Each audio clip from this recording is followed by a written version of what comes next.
Hey, how's it going? Welcome to Calisthenics Skills. I've got a yoga wheel. I've had this for ages, but it's really good. Foam rollers, I don't use them, ever, for anything, for me. If you use them and you like them, then that's cool because you use them and you like them. And you're allowed to like whatever you like. Don't listen to people who say that they are completely useless. That is wrong, but I prefer this. I prefer this because it's got this much more height.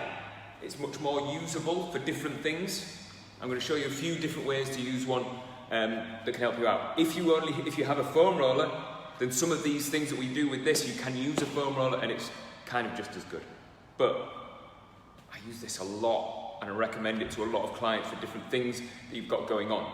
Not just for like massagey things, which you can use it for, and it's kind of cool because it's got edges and the edges are kind of accessible because it's only this wide compared to a foam roller where the edges are either one side or the other.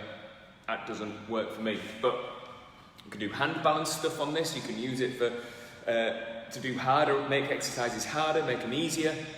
Loads of different cool ways to use this, or maybe to work out how to use your foam roller if that's your deal, if that's all you've got. But they're not expensive. There's sometimes in TK Maxx, occasionally, for about 15, 20 quid. If you get them from Amazon, they're a tiny bit cheaper. Yoga stores tend to be a bit more expensive if you can find one that sells them, but you get all different ones as well. I like this one that's kind of flat. It doesn't have like, some of them look like a tyre where they've got tread on them, or you can get them as well with handles across the middle, so it's like a solid thing. I've never used one of them. I imagine that kind of having handles on it here might help you to be able to do different stuff, but they're a lot more expensive, and I kind of like this. But before we get started on that, I've also got some parallettes. Got the medium-sized ones here, a little bit off the floor. If you don't have parallettes, then you can use like dumbbells, be fine. If you've got low parallettes, they'll be fine for the stuff we're going to use. But let's start with some shoulder health stuff first. So if we think about calisthenics skills and the kind of stuff we teach here, it's a lot of isometric shoulder strength. So your ability to lock on, hold your shoulders tight in handstands, in bent arm handstands, and your ability to irradiate strength. Having isometric strength isn't there without articulation. You cannot hold it strong and in place unless you know how to get it to the place where it's strong and can stay set. So let's do this. I've been doing this all week for all of my classes that involve any kind of mobility and some strength classes too. I want you to irradiate through your shoulder as tight as you can.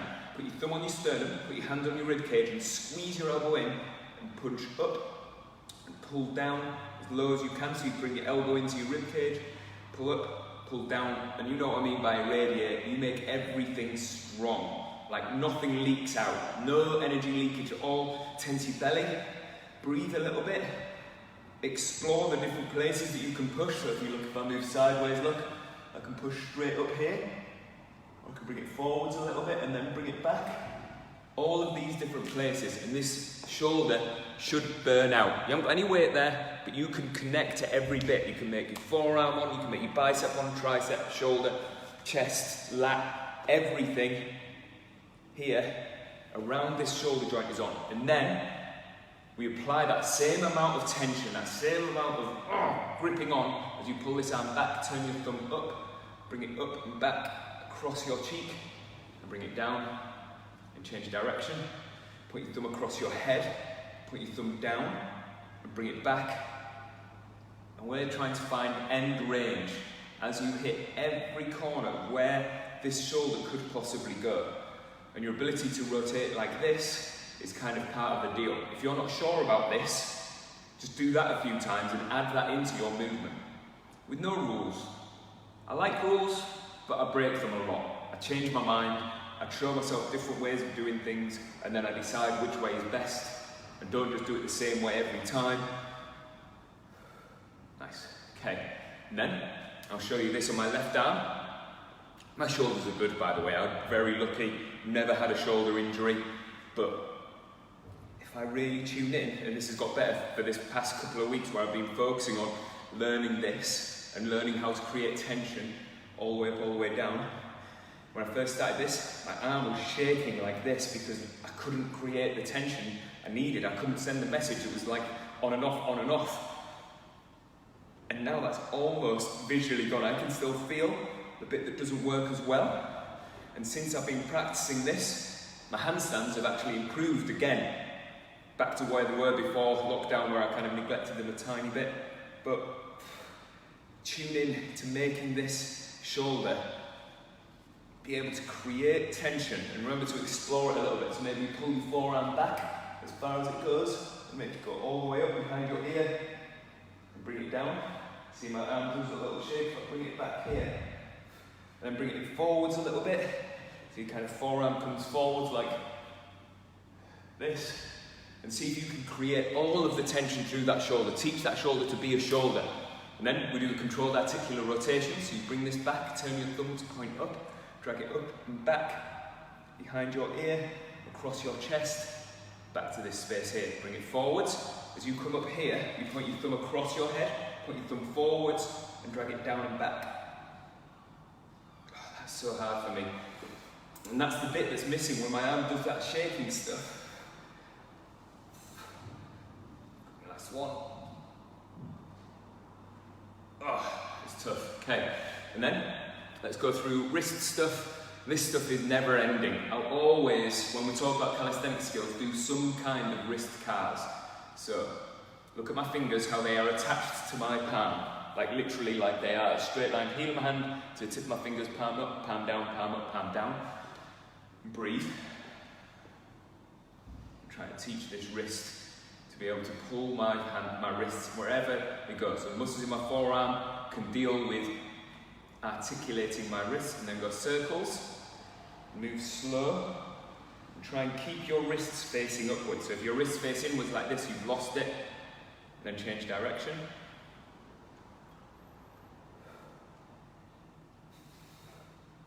That's it. Then go fist forwards. Spread your shoulder blades, squeeze shoulder blades together, spread them, squeeze them together, spread them, squeeze them together. And spread shoulder blades, that is your little strong space. So when you can make a tilt back like this, with your abs on, that is it. Okay, now let's get this yoga wheel involved. So, talking about isometric strength, which you need to be able to do handstands, headstands, plank, they're all isometric exercises. To be able to be strong isometrically means you need to be able to be able to articulate into the strong space. So, hollow body, like this, where you crunch up your belly here, flatten your lower back, tense your bum, and go like this, so you're like doing a standing plank, imagining like you're holding weight through your hands. That takes this kind of flexion in your spine, so it does like a bit of this like open C shape like this. Hold it, and then see if you can extend out of it from your upper back. So your shoulder blades come back down, shoulder blades come back down. By shoulder blades, I mean the whole thing across your shoulders. The top of your back goes back and back down. We're going to practice that using the yoga wheel as our little hinge point, so that you can feel where you're moving. So if you pull this up into your back, you can even hold on to it with your thumb, so you keep it there, and we just make our lower back go back, and then tense your belly. Make your lower back go back, and then tense your belly. And imagine as you go back, lengthening here, and shortening your lower back, and we do the opposite. And you can feel the hinge point, you can feel which spinal segments are moving because you're getting feedback back off of the wheel. And then we go a little bit higher up with that wheel, so you kind of lean back a little bit. And then we try and move a little bit further up your back, going up and back down, up and back down. I might just jam this in place. So then I don't need to hold on to my hands if it's not going to slide away from me. So you can do this up against the sofa, up against some furniture or anything. And then I come a bit further down my back, and this is where it starts becoming a bit of exercise and it becomes a bit harder. So if I cross my arms over like this, try to go into a crunch, tense my belly as hard as I can, and pull my shoulders down and just make that little spot right in the middle of my back. Hinge back, forwards, back, forwards, back, forwards, and then come a bit further down, and it gets harder the further up your back you go. And I want to keep this bit here, so anything below the wheel, so my coccyx stays super still. So I hinge back, do a crunch, hinge back, do a crunch, hinge back, do a crunch. And then one last one, just a bit higher up. It becomes just this little tiny movement. If you get tuned into this, and you're allowed to do this wrong. So if I go like this, look, I can feel like I'm moving down here. That isn't it. I'm trying to keep this really still. I can tense my belly hard enough to feel like I'm just hinging on that top bit. It's so hard. And it makes my abs burn because they're gripping on tight, and I've got to find something in my back to articulate my spine. And then, if you go down onto your knees, I'm just going to move right up to the camera so you can see. If I cross my arms over, I want you to do a big crunch like this, but with your hips pushed forwards. Got about here. So my bum's tense, my hips are pushing forward, and I'm curling over. And then I'm going to try and go into back extension with my chin tucked. And I'm scrunching up everything in my back, and then do a crunch. Scrunch up everything in my back, and do a crunch. Scrunch up everything in my back, do a crunch. I'm getting good at articulating into extension, which is, if we're going to do handstands, you need to be able to get your arms up over your head and be able to pull the muscles in your back tight so everything stays on here. And even if we're not after handstands, that's some good manipulation of your own body and your own control to be able to make your back perform really well. Then, let's have a little look at plank. So we're going to start isometrically now and start really trying to lock things in place. So if I just go into a normal plank with my feet on the floor, like this, yes, where you can see me. So my feet are about hip width apart, I'm tensing my bum, I'm picking my belly button up. You need to drop down to your knees to get that shape. That's cool. You don't want your back to look like this. You don't want your hips to drop down like this either. You want to be crunching up in the belly. So you're trying to bring your sternum towards your belly button. So that bone down the middle of your chest wants to be tucked in as close to your belly button as you can. And want to be able to tense your bone, tense your belly, and then drag your feet towards your hands. And hold, and hold, and hold. I want you to burn out. I want you to hold this until you cannot hold it anymore. You're pushing your chest up higher, you're dragging your feet, literally dragging your feet towards your hands. Ideally, you don't move anywhere, it's just isometric loading, loading, loading, loading, and then a little rest. And then we have a little go at that using our yoga wheel. If you don't have a yoga wheel, this works really well with a foam roller, or a medicine ball, or a Swiss ball. They're just all different heights, but you get the same effect. When you put your feet up on something, you can pull on. I'm going to try and pull it like I'm trying to drag it like this, and not trying to roll it like this. So I'm trying to drag it, but because it's rubber, hopefully, I won't be able to move with my feet, but I can make my abs tense, and the lifting up of my feet makes this a little bit harder because it pushes my weight over onto my hands. So, I'm going to plank. The laces on this, because it's only thin, you might struggle to get both feet on, but you should be able to manage it.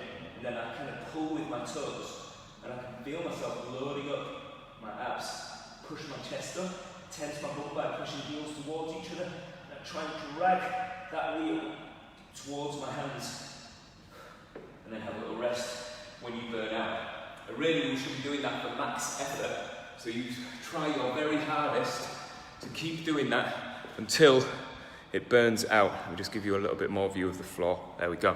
So, I hope you can feel that. Even if you don't have something to do it on, you can find something that you can pull your feet into. So even if you've got like a little wall in your garden, you can hook your feet over the wall, put a cushion on it or something, and try and pull the wall down.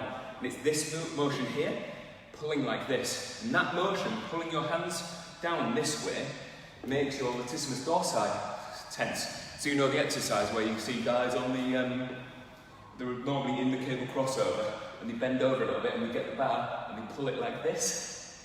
It's that motion that trains this.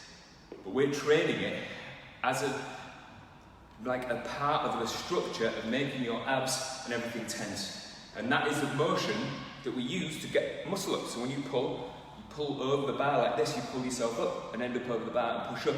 It's that pulling towards your hips. That's pulling this way that gives you that. So even though we're in the pushing exercise, we can still train the stuff that it takes to be able to get yourself up and over onto a bar.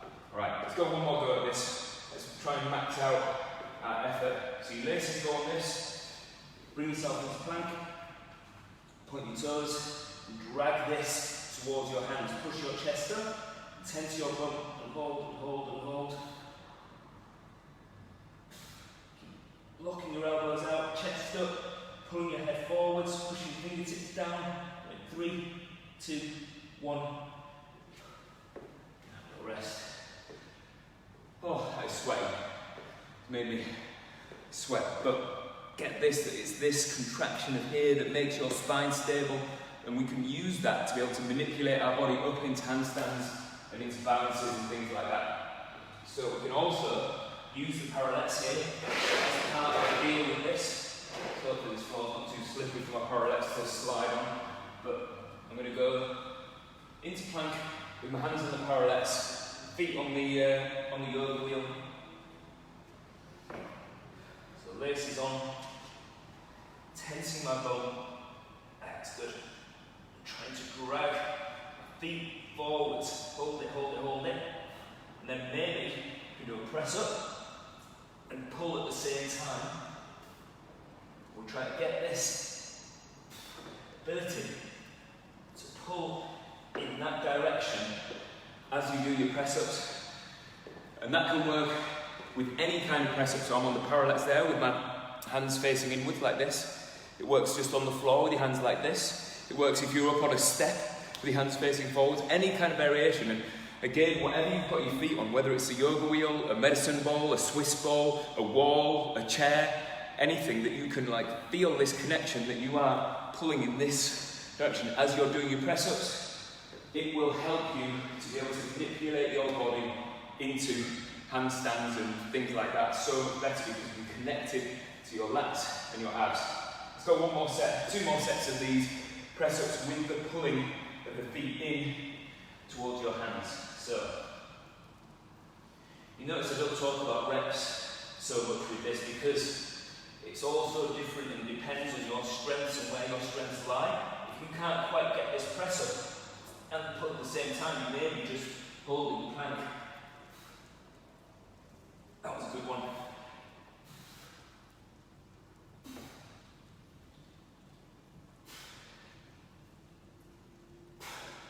Oh, that's good.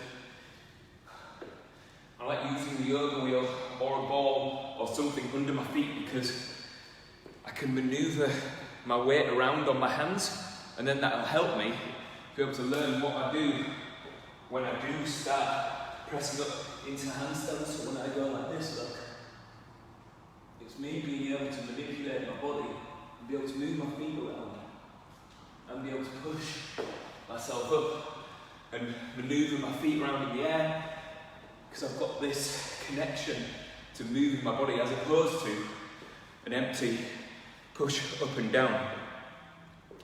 And a lot of rotational tension in with that as well, so I'm kind of pulling my elbows in towards each other to find my serratus anterior, which is the muscle that runs across your rib cage from underneath your shoulder blade, and it does this, like kind of scooping in of your elbows.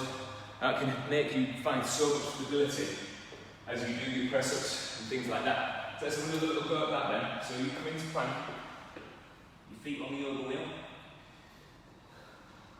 toes pointing backwards, tensing your bum, pulling your feet towards your hands, and then try and twist your little fingers towards each other and your thumbs away from each other at the same time.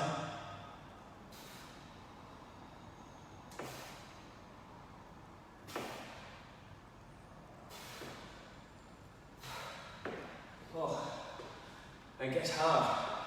I'm good at press-ups. I could do 60 to 100 press-ups in a row if I bounce up and down and go fast.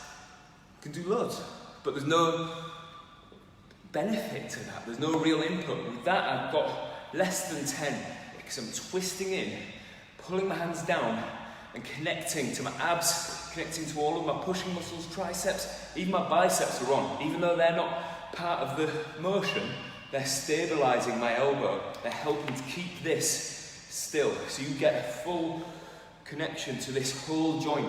Because if you only do triceps and leave your bicep off, it's fine, because that's kind of what it's for. Your bicep does the pulling, but it can help stabilise if you can get irradiation, and that's kind of part of this practice that we did at the beginning, that you can connect to the whole joint and make it all on. And that goes when we do hand balances, the fingers on the floor, my fingers push, but my knuckles lift. So I'm pushing with my fingers, lifting with my knuckles. So what that does is, as I push with my fingers, it makes the underside of my forearm tense. As I lift my knuckles, it makes the back of my forearm tense. I've then got a structure for my wrist that has control either way, as opposed to hanging on my fingers like this, where I'm just dragging my wrist into its end range and finding structural end range, where there's literally nowhere else to go and I'm just jammed into a corner. It's hard to find strength out of that, but you can get strength within it by pulling and pushing at the same time, and that's this connection to your elbows and your triceps and your biceps and your shoulder as well. The whole thing, front, back, every direction, rotation is all on. And that's what makes calisthenics so hard. It's an understanding thing more than it is a strength thing. Once you understand how to connect. So when you look at me press up into a handstand, I can make myself look light. I'm about 70 kilograms, I'm only small, but if I can press up into a handstand fast like that, if I can balance, that's because I can twist, push, pull, and find the connection. When you learn your press-ups like that, where it's twist, push, pull, every bit is connected. Like, you don't let anything sag, you don't let anything just go to gravity. You're fighting in every direction. It's exhausting, but you've just learned how to keep your body really, really strong, which is exciting, and that's why I love doing this. So, let's work on a little bit of ab stuff, using the yoga wheel or a light medicine ball. You can't do it with a heavy one. A light hard medicine ball is good, not like a slam ball, not one that soaks up the things it won't roll. You need something that rolls. Swiss ball works as well. We're going to go for 1 foot tuck. So we're going to train this hip flexor to be able to tuck up at the top of your press up. So if I go on the parallex, I've got 1 foot on here, kind of on the shin, to give me space. I'm going to straighten this leg out. I'm going to go 1 press up, bring this knee in, 1 press up, bring this knee in, 1 press up, bring this knee in. And all the time, the bum muscle on this floating leg is on tight. Oh, that's exhausting and a little bit cramp inducing. Oh, the foot, so I'm trying to point my toes hard. So we're going to go press up, tuck, press up, tuck. You could even do this floaty leg, and if you do, it looks like this. Look, so you go on 1 foot, press up, tuck that leg in, press up, tuck that leg in. The reason why I'm teaching this is because lifting up behind you, having the strength to be able to lift your legs up while you're loading up your chest and all your pushing muscles, gives you the ability to kind of lift everything up. So it's this again, look, that it comes back full circle. It's my strength to be able to lift my legs up here, be able to lift them up, so I can connect to my legs coming up, and then maybe I can push up into my handstand, into my hand balance, whatever it is that I'm doing. Okay, let's have a little go at this on the other leg. So you bring this wheel on here, whatever you use, whether it's your foam roller or medicine ball or Swiss ball, your foot needs to be hanging off the back of it as you start, as that leg goes straight. So, oh, so tough, so tough. You can even do that with both feet a bit hard on the yoga wheel because it's quite thin, but you can do it on with both feet on a Swiss ball or a medicine ball, or 2 feet on your foam roller. It can help. So, let's go for one more little thing on back extension, bring back round again. Again, I like to talk about the balance of movements. So back extension, the ability to go into back bend like this, be able to reach your arms up as well. maybe reach your arms back like this, and you can squeeze everything in your back together to be able to stretch everything out on your front. We can use the yoga wheel for this.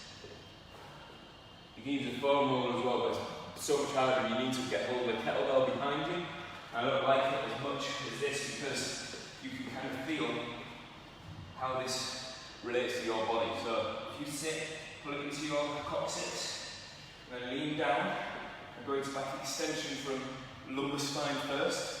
So your rib cage is facing upwards, and reach your arms and elbows back, and you pull your elbows towards each other.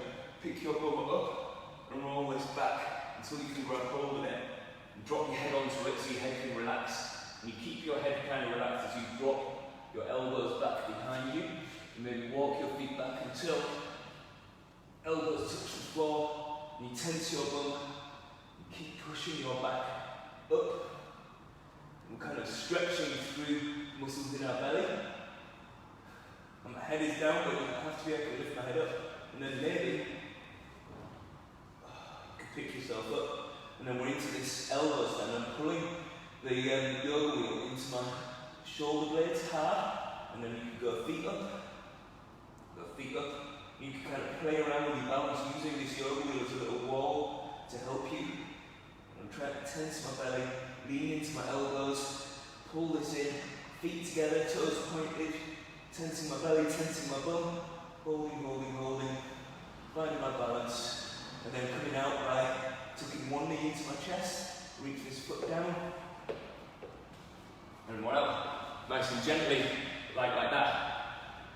Probably a good idea to have someone spotting you, but that is a really nice way to be able to open up this so you can get your arm right up into flexion, you can get your elbows down to the floor behind you, and then you can use that wheel as a structure to kind of lean against, and you can find your balance a bit more. And it's, once you're brave enough to go up into that, really do have someone spotting you so that if you fall out sideways, you're not going to just hurt yourself. Having someone just holding onto your feet or your hips or something will just help you. But once you get it, you realise that that balance isn't all that hard. Although I find it harder than a normal like tripod headstand.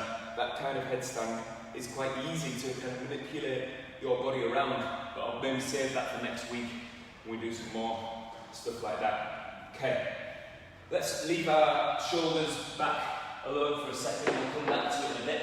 I want to talk about something I've been training a lot recently, which is sissy squat, and it's all about body control, and it's about you being able to send some structure to muscles in whatever shape you go into so that you can do anything. And this is about hip extension. So you tense your bum as hard as you can and reach your fists back. And tense your belly and go tiptoes as high as you can. And we go knees forwards as far as you can. And just hold it here and see if you can keep your hips kind of like pushing upwards as you drop your knees down. Drop your knees down. Knees to floor and back up like this. And see how I'm still with my hips pushed forward, but what I'm not doing is hanging on my spine. So even though I'm in a back bend here, my abs are like a bungee cord pulling me back into hollow body. I'm never going to get there. I'm kind of held isometrically here, but my abs, my hip flexors are all able to hold me on. Now dropping your knees to the floor like that is really tough, but you don't need to go that low. So what you can do is have anything, like I've done this before with a pile of cushions and a bio box, whatever you've got that is just high enough that you've got a cue for how low you're going, and you're practicing keeping your hips forwards. Having your hands back here work way better than having your hands here, I think. And if you do fall onto your knees, you can drop your hands behind you, but if you break at the hips, you'll normally, so if I break at the hips, look, I'm just back onto my feet and I'm back to balancing. If you chicken out and you can't do it. Remember, this is playing. This is you playing. We're not testing. You're not going to test your resilience to snapping your knees off. If your knees hurt, you've got to back away. You're just playing to see how low you dare go. And if that's there, I can touch my knee against it and step back up. And I'm really confident with that. It's not there to like take my weight, just to touch, bring it back. And I'm practicing tensing my belly. So look at my torso here. If I can hold this here and I'm crunching up here and I'm not hanging back off of my spine like this, where I could use this back bend if I could balance, but that's not my balance. I'm not found equilibrium there. I can like crunch up here, tensing my belly, dropping down, coming back up, and only going down to your heels when you want. You'll lose your balance loads of times, but that's okay. So, and the reason why this exercise is good is it teaches you to be able to create tension in hip extension. Hip extension is this. Hip extension is running and running fast. When your hip hits the floor like this and you scoop up and hit the floor and scoop up, hit the floor. That's like my one-legged running, by the way. It's like this. You can see I'm like punching the floor at the same time with both hands. Boom. Both hands, boom. And I like double down both hands into hip extension. This glute, this hamstring hits the floor. And it knows this space, look, because it's here. That's it. And I can make glute and hamstring on. Practice it. Practice being able to drop. And it's a big stretch at the bottom through your thighs. And it's your ability to find structure here that you can turn it on so that nothing can give. So let's do a best effort. So your best effort is your best drop. Now I'll go to mine, which is thankfully knees to fall, so I practice this a fair amount. I go tiptoes, tense my bum, and my knees come forwards. And see if I can keep my hip extension. Glutes are on tight, abs are on tight.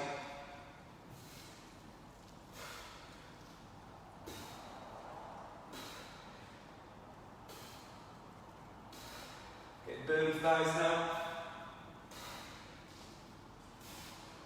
Oh, I lost it. See, my hips broke because hip extension burnt out. And it's about the whole structure of everything from back to front, everything through my hips, through my legs is having to work. Even my calves having to work with my toes. I'm practicing my toes being able to connect to the floor while my heel's up. It's important. That's hip extension. Those toes need to be able to perform. Move back a bit. When my knee drives back, it hits the floor and then it scoops up, the heel tucks under your bum. Drive back, drive back, drive back. And that makes you fast once you are good at that, because you get less time with connection of your foot to the floor, which is fast running. If your foot's on the floor for a long time, you're walking. If your foot hits the floor and hits the floor and hits the floor and hits the floor, you can spring yourself forward. Even if you're not a runner, you can still practice that. You can still practice that ability to find performance in hip extension, which is really cool. Right, let's get into a little bit of shoulder stuff then. So, back to parallettes. If you want to use your dumbbells, use short parallettes. We're going to go for a little bit of shoulder strength. So tiptoes as high as you can. I want you to pull your hands towards your feet with your bum up as high as you can. Drop your head in between your hands and push back up. Drop your head in between your hands, push back up. And again, loading up our shoulders, but rotational tension is key. So I'm twisting my hands in. And it's this, look. So when my hands are like this on the parallettes, I'm trying to do this.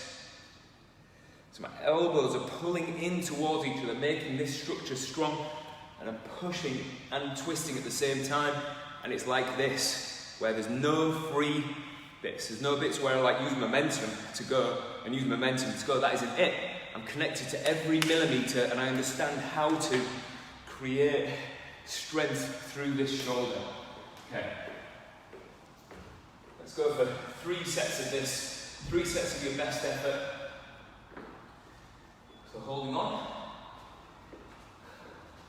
bum up as high as you can, crunch up those abs, drop your head in between your hands, push back up, drop your head in between your hands, push back up. And it's abs on, crunched up in the abs, tiptoes.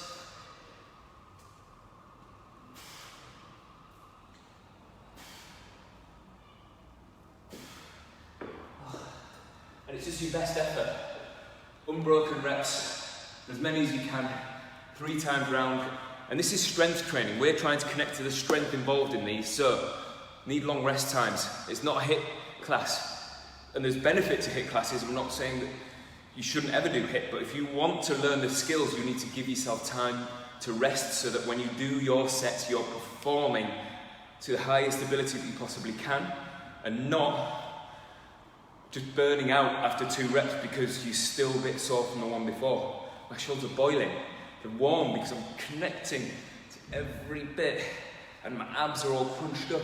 I'm training myself to be able to hold on tight here in every position. So think about that. We're in flexion. We're curling over and tensing our belly as we do this shoulder stuff. We also went into extension where I'm trying to fight extension, but I'm holding it. I'm trying to fight extension, but I'm holding it. I'm teaching my body to be able to perform here and every bit in between, so that when I do press up into handstands and get to the harder skills, I can articulate my spine. Every little bit, I can find the space to move into and hold it wherever I want it. Where I can articulate it, but whenever I want to stay still, I just send that electrical shock through my body, through my brain, through my nervous system. Nerves carry an electrical impulse, and we tighten those muscles up, and I'm in control of what I make them do.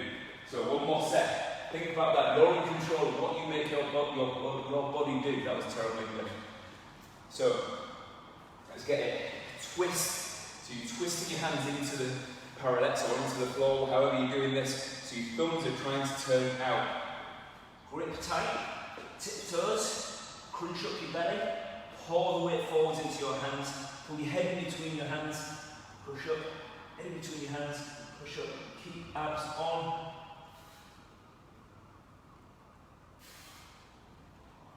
Load up, even at the top, I'm still pushing my hands down as hard as I can.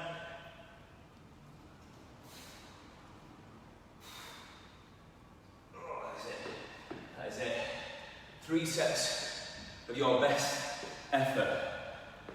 If you're an analytical person and you like to keep track, I'm not like that, by the way. I like to do things by feeling and emotions and things. That's what drives me. How I emotionally feel about the last set is and then I react to that and change it the next set depending on how it went. If it went really well, I'm like, I'm doing it again. If it didn't go so well, I'm like, I'm going to change it and see if I can understand it a bit better. So I understand more the more I do. I'm learning from every set and not just being like, well, this is the exercise it says. It's written down that I'm going to do some kind of pushing motion with my body crunched up. Okay, and I do it and I don't like it, I don't feel it, I can't connect to it. I'll just change it and do it a bit differently. Maybe lift my feet up onto something so that my weight passes over onto my hands a bit more. And just change it. Change everything and work it out for yourself. Okay, let's get into what I've kind of been pretty consistent with, which is learning how to kick up into a handstand. Now, if you're scared of kicking up into a handstand, be safe. Maybe have someone spotting you, having someone help you out. And just get that we're not trying to kick up to be able to hold yourself up and like hold it. We're just learning how to kick up and be consistent about how you kick up. If you want to use the wall, you can. I'm going to do it in open space because I prefer it, because I don't like, if my feet go over, then I'm going to try and either hold it to bring it back out, or I'm going to cartwheel out. And I'll do some wrong, and I'll do some right, and I'm going to keep learning from the good ones and learning from the bad ones and change it a little bit. So sometimes I kick harder, sometimes I kick less, sometimes I push more weight into my hands, sometimes I twist my hands into the floor a bit more. Let's talk about, before we get into it, how your hands sit on the floor. It's like this, look, with your middle fingers pointing up, pointing forward. So my middle fingers are kind of in line, aren't they? So it's not like this, definitely not like this. It's really hard to balance like this, because if you go over too far, you've got your little finger and this finger to push with to stop you going over. They're not that strong.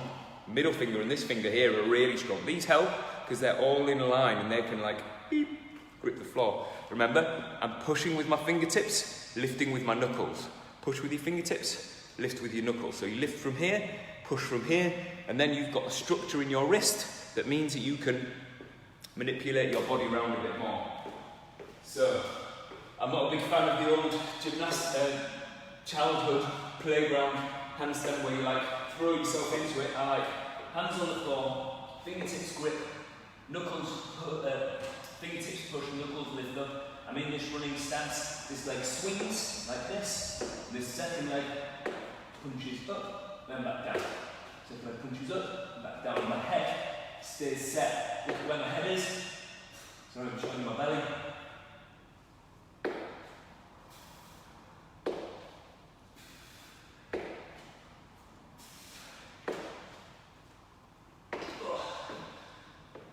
And it's just best effort.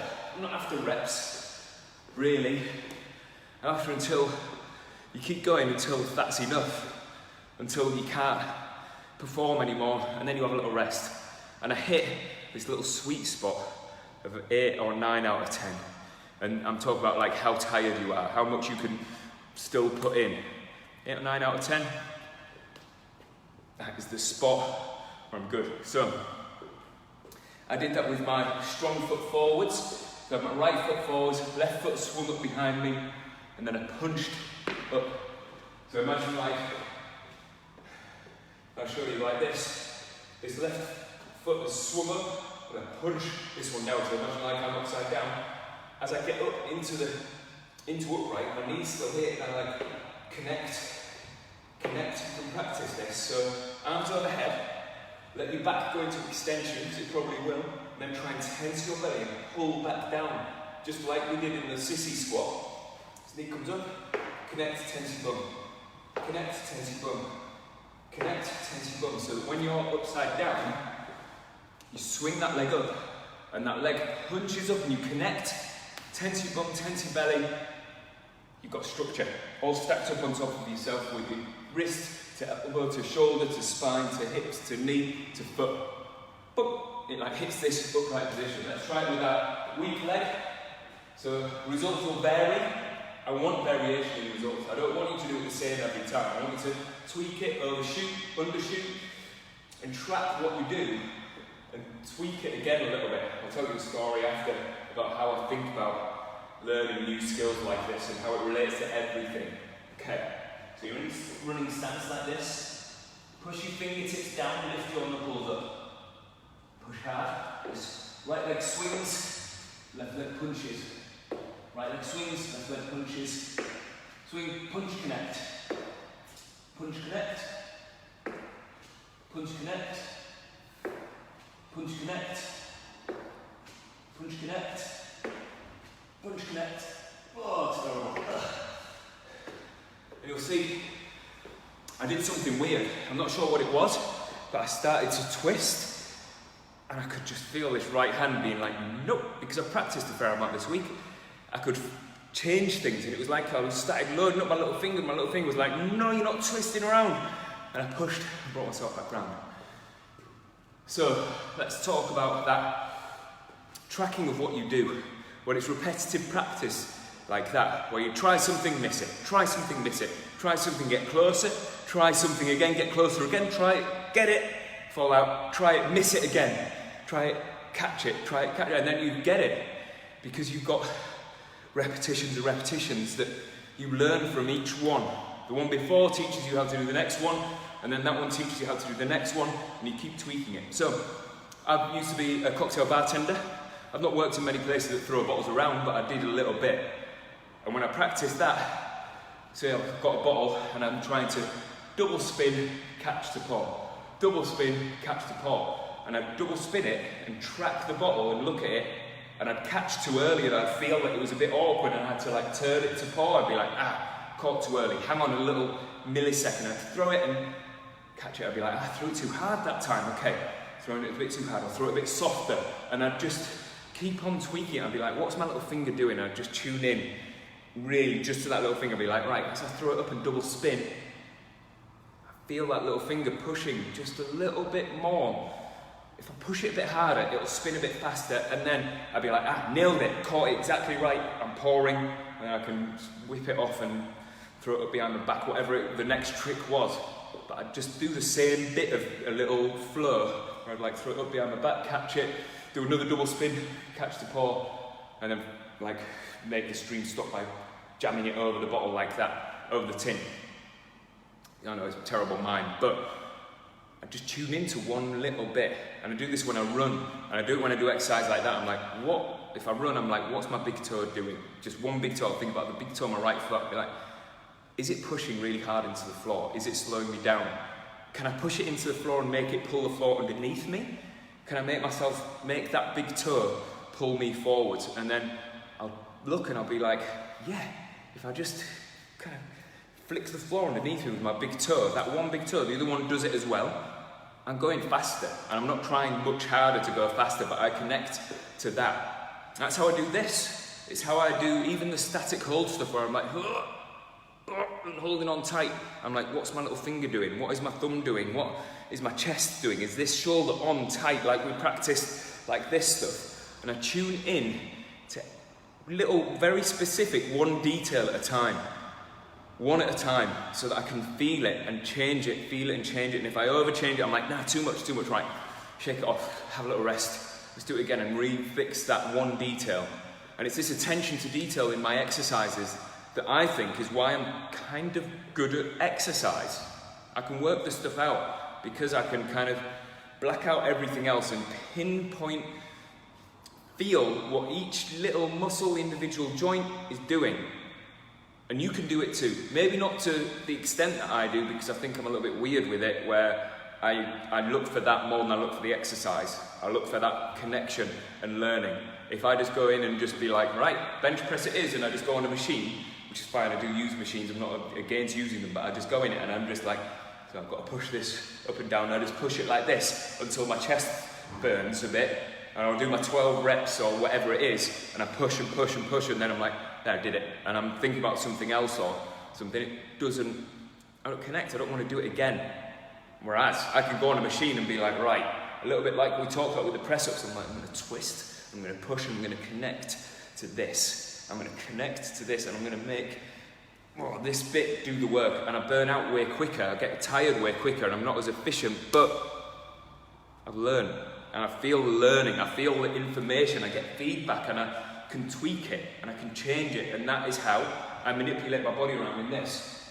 And I know that this class descends into a lot of talking, and it's not a lot of like actual hard work, and the amount of exercise we actually do isn't that much, but I think you need this. If you're going to learn to balance on your hands, you need to be able to have this like respect for the skill involved, and without the understanding of what it is you're trying to do. So if you just blindly keep kicking up into a handstand and expect yourself to just catch balance by luck, that isn't it. It doesn't work like that. We have to kick up and understand what it is you missed. Kick up and understand what you got right. Kick up and be like, I nearly got it, but I've got to fix it just a little bit.